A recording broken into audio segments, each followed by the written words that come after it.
Guys, welcome to our channel. ഇന്ന് നമ്മൾ നമ്മുടെ സൂക്ഷ്മദർശിനി എന്ന് പറഞ്ഞ സിനിമയുടെ ഒരു കുഞ്ഞു റിവ്യൂ ആയിട്ടാണ് വന്നേക്കുന്നത് അല്ലേടാ. അപ്പോൾ ഞങ്ങൾക്ക് ഇഷ്ടപ്പെട്ടോ ഇല്ലയോ എന്ന് മാത്രം പറയുവാണ്. അപ്പോൾ നിങ്ങൾക്ക് ഇഷ്ടപ്പെട്ടോ? ഇഷ്ടപ്പെട്ടു. ഞങ്ങൾക്ക് ഇഷ്ടപ്പെട്ടു കേട്ടോ. പക്ഷെ നമ്മൾ ഈ ഇൻ്റർവ്യൂ ഒക്കെ കണ്ടിട്ട് പോകുമ്പോൾ നമ്മൾ എന്താ വിചാരിക്കുന്നത്, ബേസിലും നസ്രിയുടെ ഒരു കോംബോ ഒക്കെ വന്ന് നല്ല കോമഡി ആയിരിക്കും എന്നല്ലേ.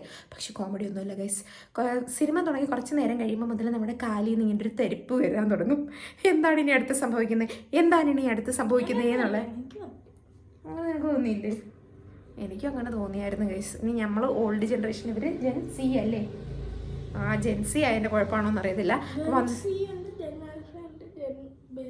നീ ഏതാ? ജെൻസി. അവൻ ജെൻസിയാണ്. അപ്പം അതുകൊണ്ട് നമ്മളേതാ? ഞങ്ങൾ മില്ലേനിയമാണ്. അപ്പം അതുകൊണ്ട് നമ്മളുമായിട്ട് ഒരു സിങ്ക് ആവൂല ഗൈസ്. പക്ഷെ എന്നാലും എനിക്ക് കുറച്ച് കഴിഞ്ഞപ്പോൾ മുതൽ ഭയങ്കര ഇങ്ങനെ ത്രില്ലർ ഒരു ഫോം ഓഫ് ഇതാണ് തോന്നുന്നത് കേട്ടോ. പിന്നെ എന്താണ് നിനക്ക് സ്പെഷ്യലായിട്ട് തോന്നിയതിനകത്ത്? അത് പറയരുത്, സ്പോയിലറാണ്, അതൊന്നും പറയാൻ പാടില്ല. അപ്പോൾ അങ്ങനെ ഞങ്ങൾ സിനിമ ഇങ്ങനെ സ്റ്റാർട്ട് ചെയ്യുമ്പോൾ ആദ്യം നമ്മൾ വിചാരിക്കും ഇവർ കപ്പിളാണെന്ന്. പക്ഷെ അവർ കപ്പിളല്ല ഗൈസ്. അത് സ്പോയിലറായോ അറിയില്ല. കട്ട്. ഒരു ഹൗസിങ് കോളനി പോലുള്ള ഒരു സ്ഥലത്ത് നടക്കുന്ന ചെറിയ കാര്യങ്ങളാണ്. അതിനെല്ലാം അത് സ്പോയിലറില്ല, ഇച്ചിരി പറയുന്നുള്ളൂ, അത് അവരും പറയുന്നുണ്ട്. അപ്പോൾ അങ്ങനെ നടക്കുന്ന ഒരു ചെറിയ കാര്യം, സൂക്ഷ്മദർശിനി.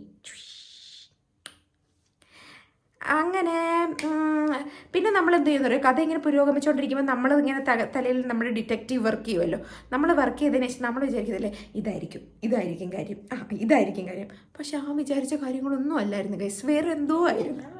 പക്ഷെ അവൻ വിചാരിച്ച കാര്യമായിരുന്നു എന്നാണ് അവൻ പറയുന്നത്. സത്യമാണോ? അങ്ങനെയാണെന്നാണ് അവൻ പറയുന്നത്. അപ്പോൾ എനിക്കറിയത്തില്ല. പക്ഷേ ഓവറോൾ ഞാൻ പറയുകയാണെങ്കിൽ നല്ലൊരു സിനിമയാണ്. നമ്മുടെ ടൈമൊന്നും വേസ്റ്റ് ആവത്തില്ല, നമ്മുടെ മണിയും വേസ്റ്റ് ആവത്തില്ല.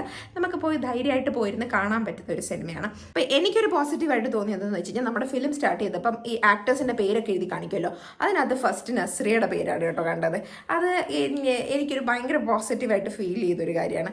പിന്നെ നല്ലൊരു ലീഡ് റോളാണ് നസ്രി അതിനകത്ത് ചെയ്യുന്നത്. അതായത് ഇപ്പോൾ ഉള്ള സാധാരണ ഒരു ആക്ട്രസിനൊക്കെ കിട്ടുന്നതിനേക്കാളും ഒരു നല്ല ഒരു പ്ലോട്ട് കിട്ടി അതിന് ആക്ട് ചെയ്യാനായിട്ട്.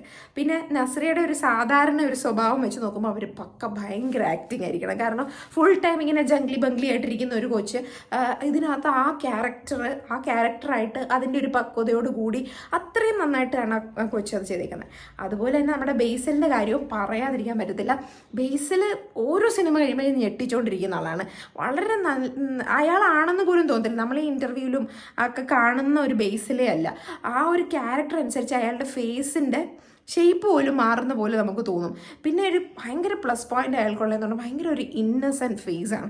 ആ ഇന്നസെൻറ്റ് ഫേസിൽ വെച്ചിട്ട് അയാൾ ഭയങ്കര ജസ്റ്റിഫൈഡ് ആയിട്ട് ഇത്തരം റോളുകളൊക്കെ ചെയ്യാൻ സാധിക്കുന്നുണ്ട്.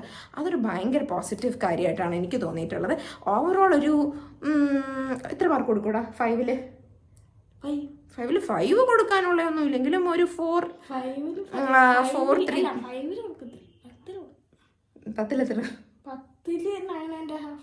10ൽ 9.5 കൊടുക്കാമെന്നല്ല, ഒരു 8 കൊടുക്കാം. ഒരു 10ൽ ഒരു 8 റിവ്യൂ കൊടുക്കാൻ പറ്റുന്ന ഒരു ഫിലിം. ഓക്കെ, 8.5 ഇച്ചിരി കൂടെ കൂടി വേണ്ട, 9.5 ഇല്ല.